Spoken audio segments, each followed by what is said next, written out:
And with that, we're live. Welcome to the Callum Sutton Show for the 8th of February 2024, episode 2113. Here's what's coming up. Steamboat Willie has gone into the public domain and directors have just flocked to it to make a horror film out of it. We've got new music from Paramore and Sub Urban, as well as our first in our iPod Nano mixes. That's a new feature coming up. Jenna Ortega's new film is rolling heads, and we're going to be delving into the AI copyright race. That's everything coming up on today's Callum Sutton Show.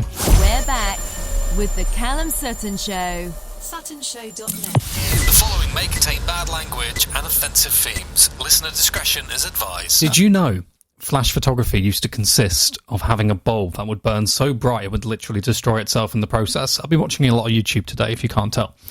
I never knew this, and I basically majored in photography and had an entire business based around it, and yet only found this out today, that they literally used to have like flash pans, which was a pan, but they had like some flash powder, which was a mixture of magnesium and potassium chlorate. So, you know, nasty stuff that they would basically just hold in their hands and ignite, and then somehow maneuver themselves around to the shutter of the camera fast enough to trigger it while it was still burning. And after that, they had like all sorts of little doohickeys where they would have bulbs inside these cubes that would spin around. But the bulbs themselves would basically just destroy themselves because it was a purely like chemical reaction, proper like nasty but really flammable chemicals. And so Kodak had this thing called a flash cube, which was like the answer to, well, what can we do instead of having these pans or just having a singular bulb that we would need to rig up? And then, you know, we do the flash and great. Now we don't have a light because it destroys itself. They were like, we'll have a cube. We'll literally have a cube with like 4 of these bulbs inside it. And every time the bulb is blown up, and these bulbs would last like 4 flashes, for example. You know, they slightly advanced the formula to make them last for 4 flashes, but still, they would blow up. They destroy themselves. It would rotate itself to a fresh bulb every time a flash was done. Before that, it was like an extreme sport. Like, they would have these flash pans that they would go ahead, ignite, and then maneuver themselves around to the camera fast enough to actually be able to use it. And in the process, they would need to make sure that they didn't set fire to themselves, didn't set fire to the talent, didn't set fire to the set, all sorts of stuff. And then afterwards, they would need to try not to set fire to the bin, because, you know, you have to dispose of it somehow. But once it's flashed, it's obviously burning red hot. So in all of this, it's a game of hot potato with the camera flash. You're like, well, what do I do with it now? It's burning in my hands. My hand hurts. I can't put it in the bin because it'll set the place on fire. And I think there was a scene in Shrek where they show a flash pan being used. And I love shit like that, where just casually in a film or a TV series, they'll just nonchalantly add stuff in that most people will never understand, but they'll keep it true to history somehow, or just use it as some kind of reference. So I love stuff like that. And it's one of those things where it's like, yeah, like I said, I basically had a business based around photography. I really want to get back into it. The thing is, there's never any places to actually do it. You know? I take my camera out, like, quite often, and it will either be my DSLR, which is kind of like, yeah, you go into a forest and take some photos of trees. What else is there to do? Because everything else is like incredibly, it might just be my lifestyle that I'm talking about here. Any proper photo opportunities I have, I'm either working or it's so out of nowhere that I don't have anything with me to do, you know, a proper photo session with as such. And you know, usually it's quite wobbly as well. By the end of it, you just got all these shaky shots, because that's what happens when you take too many shots. But yeah. Wow, really got a toad in my throat there. Want to get back into it. I feel like there was this thing called Guru Shots, which I was on for a while, which kind of pushes you. It gives you inspiration as to where you can kind of go to do photography. And so me and Henry and Capri were using it. And it's like everyone's kind of invited to the party there. You can be a phone photographer, you can be a professional DSLR photographer, and Guru Shots will literally just spit competitions at you in a very Duolingo style way. It'll be like, right, do these, and then you can move on to the next level and kind of, compete in the big leagues. And it was good because we used it during the pandemic when there was plenty of time, and it was just easy to kind of get in the car and just go to some random place. And it would be like, well, we need to get, water reflections. We're going to do this shot with long exposure. We're going to get some night sky stuff in here. We're going to do all sorts of stuff. And it was, proper pushed you as an artist to go and do things that you hadn't done before. Even if they weren't purely your ideas, they were still ideas spawn ideas, more or less. Inspiration spawns inspiration. If you don't have inspiration there in the first place, it can be very difficult to be inspired by yourself to do other things. And so I think Guru Shots might be something that I'll want to have a look at again, because it kind of pushes you to also find the beauty in things that aren't difficult to get to. Just everyday things that you might find in your house. There's always going to be something that you can kind of use. And so, yeah, I kind of like the idea of being able to go out and do all of these sorts of things, but also maybe try and find things inside the house I can just practice my photography on. Although I feel like I might have run out in some ways. I had it was like a crystal ball kind of thing that I was messing around with for a couple of days. This is years ago. And that's kind of like the extent that you get to when you constantly do photography. You eventually are like, well, I can't do this and that again. I can't just, for most really white teenager girls, it would be like taking photos of their feet and horses and stuff like that, and it pretty much just ends there. And similarly for not completely professional photographers, you do this and that, you do your long exposure shots, and then it's kind of like, well, what do I do now? Where can I expand from here? Coming up next, we'll be talking about Steamboat Willie became public domain. I guess a lot of Disney stuff is going to be becoming public domain over the next couple of years, because we've kind of hit the epitaph, as it were. It's actually a little known secret that Cinderella used to be a photographer. She was quite a hopeful one. I mean, she always knew her prince would come someday. The Callum Sutton Show.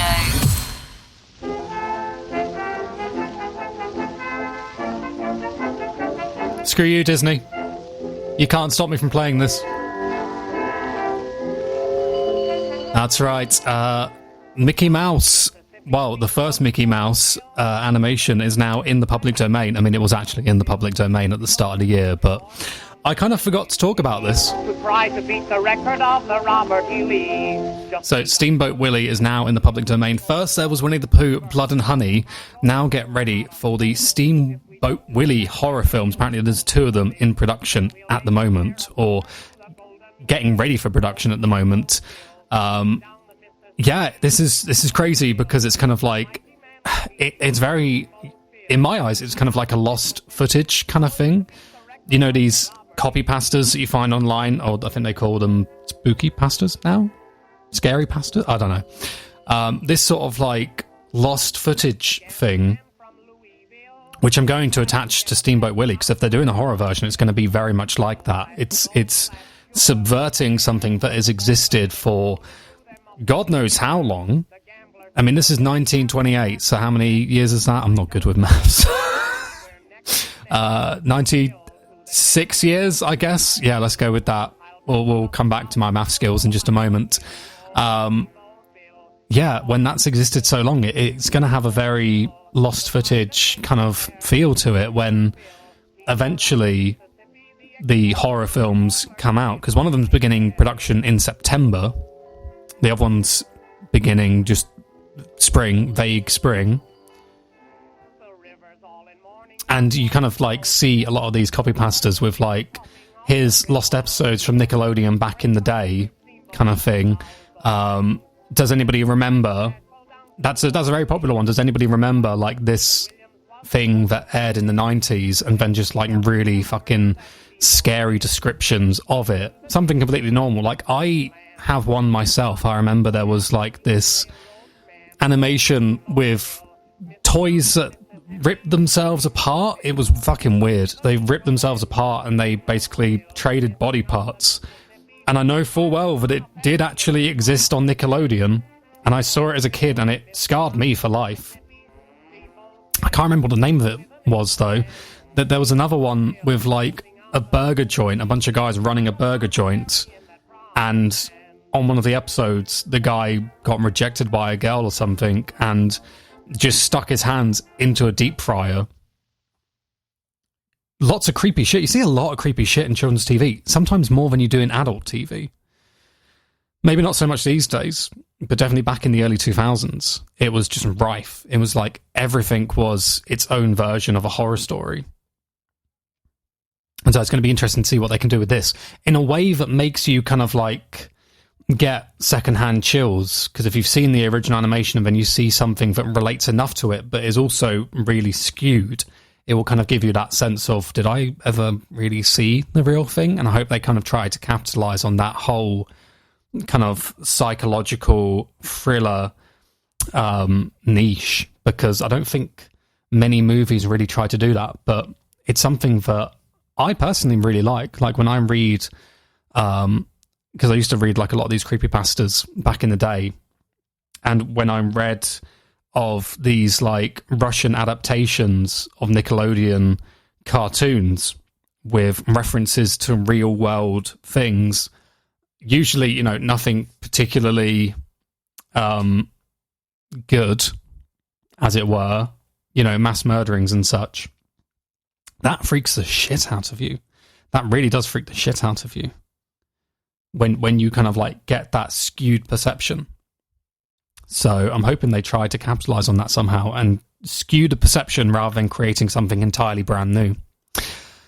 But yeah, I'm guessing Minnie's probably not going to be involved in this one. I don't know, it just seems too dark. If they're going to do a Steamboat Willie kind of thing, if they're going to get Minnie involved, that seems like something a bit too dark. Also, you know, there's the whole divorce that she had with Mickey, which didn't happen because she was extremely silly. More just happened because she was fucking goofy. This is the Callum Sutton Show from Opposition Studios. Doing quick catch-ups. The minimum unit price for alcohol in Scotland is to be raised from 50 to 65p. It has been announced. Deputy First Minister Shona Robinson announced the plan on Thursday in a statement to Holyrood.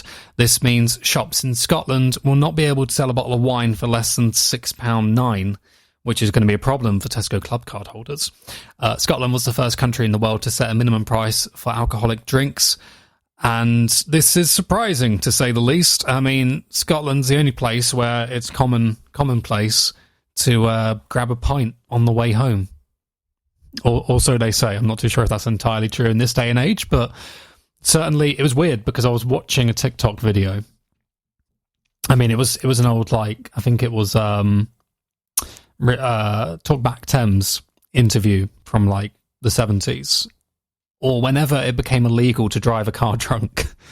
There was an interview from the news where people were like, basically, you know, posed by the interviewer, the question was, what are you going to do in reaction to this? Like, it's becoming illegal to drink and drive, all of that sort of stuff. And you had a very even divide between some people who were like, well, if it's becoming illegal, I'll just stop drinking and driving then. And then there was the other half that were like, well, I've been driving fine the entire time and I feel no reason to stop. And it was like, really? This used to happen?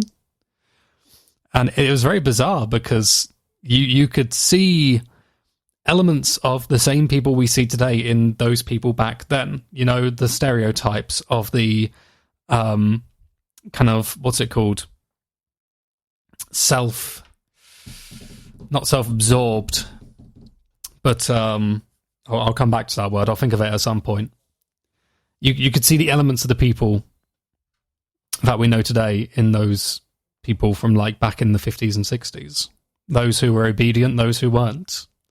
The Karens, as it were very much alive and well back then, and apparently they really loved to drink drive. Also, restaurants owned by some of the UK's best-known chefs have been cloned as part of an emerging identity theft scam. Heston Blumenthal, Yotam Ottolenghi, and the Ritz have all been targeted by fraudsters who then open bank accounts and apply for loans. More than 750 fake firms have been registered, often with misspelt names, in the last 6 weeks. And this brings us back to also the time that Microsoft got massively scammed, but more or less by themselves. People were sending in like fake invoices for work that they had never done with them. And because the accounting team at Microsoft was so, frizzled and busy all of the time, they would just accept the invoices and be like, right, we'll just pay that out. And so, these people were making like tons of money off the back of Microsoft just by claiming that they had done work for them, which I think is brilliant in some ways. People are also rolling their heads over Jenna Ortega's brand new film, Miller's Girl, with Martin Freeman. They're saying that the one scene that, where they had a bit of steamy, saucy times was somehow scarring. They're basically saying that, like, Jenna Ortega is a kid and the scene was very creepy and that they felt like a distaste towards it. They were going to write a really angry letter on an old school typewriter that goes ping. And it's kind of like, okay, A, she's not a kid. She's an adult. Grow the fuck up. And B, it's supposed to be creepy. It's a film. Motherfucker. That's the whole point of it. Yeah. It's about an initiator.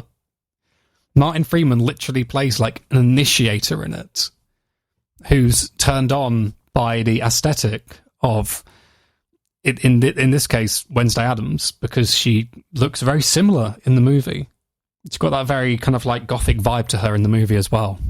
And so clearly he's following a million nerds online and very much enjoying that aesthetic.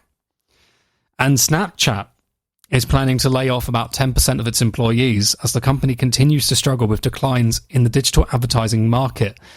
Seriously, is it anything to do with the fact that they mostly rely on porn stars? Like, I cannot go on Snapchat without my fucking feed just filling up with grotesque, horrendous, horrible stuff. I'm going to write a letter with an angry typewriter.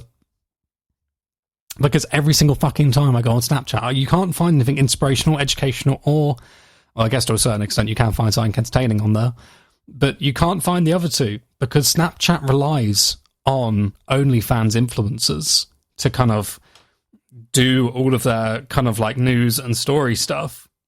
And it's kind of like, well, I wonder why the whole advertising effort is kind of failing. If that's what you're using, that's, yeah, not many people are going to want to flock to this. Does JME need to tell you another lesson? He did it back in the day by saying that, rappers can't just be people who walk around with guns because record labels aren't really into criminals.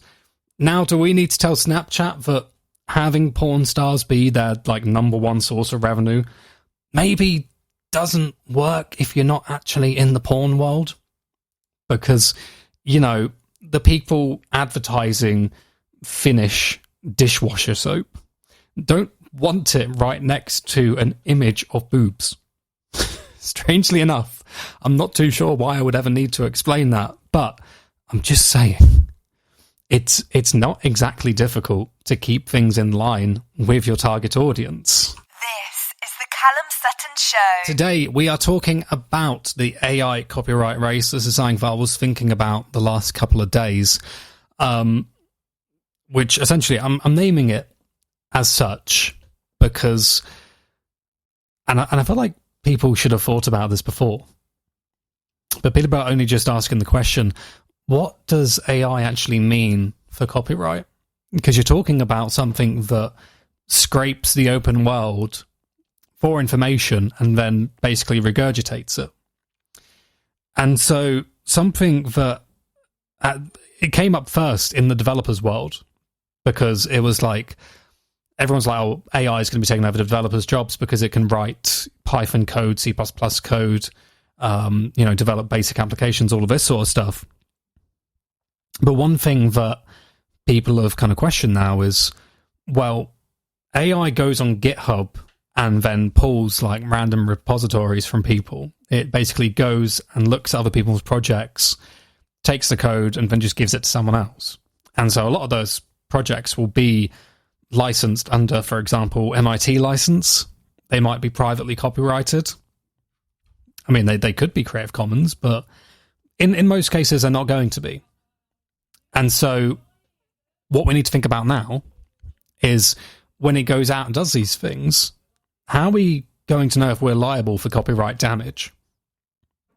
How do we know that the things we're creating with AI don't have a stranglehold by somebody else already? The same goes for voices, the same goes for art, the same goes for pictures now. Because originally, AI was just like, you'd be like, I want a photo of Drake on a tractor, and it would spit out a close approximation of a Drake-shaped thing on a tractor-shaped thing, and be like, yeah, I guess. Nowadays, it can do that. It can just full-on do like a perfected photo. And so it's got to be questioned. Well, that breaks copyright almost immediately. The same with artistic styles. It can now do art in other people's style, not necessarily pulling direct from what they've already published, but it can kind of create things that are esque to them. And so people are going to be, naturally upset by that, because for somebody that's honed in their craft, for example, where their entire style comes from the experiences that they've had, the things that they've learned along the way, years and years of practicing their craft, and to have it suddenly recreated by AI, it's going to be like, well, that is technically an IP, that's technically a intellectual property, because it is something that they have honed in, that they have tailor-made. You can't just sell an Armani suit, a fraudulent Armani suit, because it is based on a stylistic characteristic that they have developed. Even if it doesn't have the name in it, they can still say that certain features are characteristic of things that they make, like double-stitch lapels. There's all sorts of places where this becomes a legitimate concern. The most common at the moment is just development, simply because it is so much harder to work out where code has come from, because you can't recognize the characteristic of a piece of code. While if it was to spit out a piece of music, it would be pretty you could be pretty quick in actually guessing where it came from, if not knowing full well where it came from.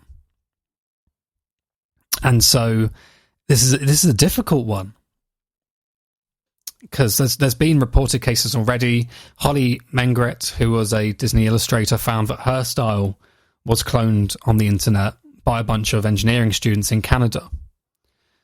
And she was the one who brought up the whole point of it's my tailor-made, it's something that I've honed in, my style is only my style because of the time that I've spent developing it.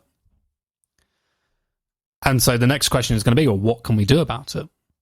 If we are artists who are being ripped off, what measures are going to be put in place to ensure that we can actually take back our intellectual property?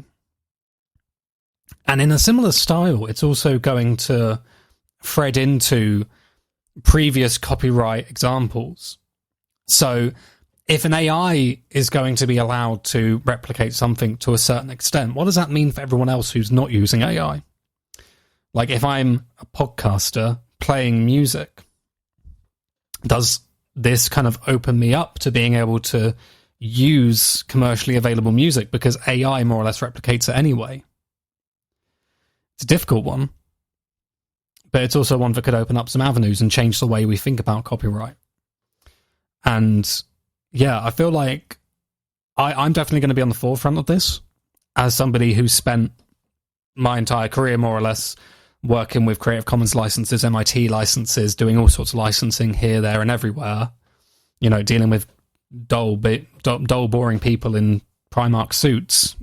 Hello, PRS and people in the UK. Love you guys. You don't make my life difficult at all. Yeah, for me, this is going to be interesting to kind of like see, how fast people actually react to the changes. and B, if they are in any way, like, actually moral. If the decisions made are going to be things that will actually advance us as a society, that will actually be fair to the people who are affected by it. Because it's weird, must be weird, super weird for, like, you know, voiceovers to hear their voice being used without their permission. For musicians to hear their vocals, their songs adapted, not by real people. And you can very often tell when it's a real person and when it's AI. Because AI has a certain level of perfection that doesn't feel right. It's one of those weird things. Although very much documented in the past, we all know what that's all about. You know, imperfection breeds perfection, as it were. So it's going to be interesting. And I'd like to hear your thoughts as well, suttonshow.net, where I'll be writing an article on it. And this is following on from my current article. If you're outside the UK, you'll be able to read that. If you're inside the UK, I'm sorry, but copyright laws are a pain in the arse. Relating to Google Play services having control over everyone. This will very much be leading into that same argument. Because to a certain extent, AI could actually free us. We just have to use it in the right ways. You imagine if AI was applicable to the open source community, for example, if AI could check through code for us and ensure that everything's being done in a moral and ethically correct way. It's all about just making sure that we actually make the right decisions, make sure that people are prioritized, not companies, not entities, because that's what it's always about, isn't it? It's always about protecting the companies and identities, which I hate. To a massive extent, I hate. And so I think we'll finish there on that point. And I hope to hear from you on the website, suttonshow.net.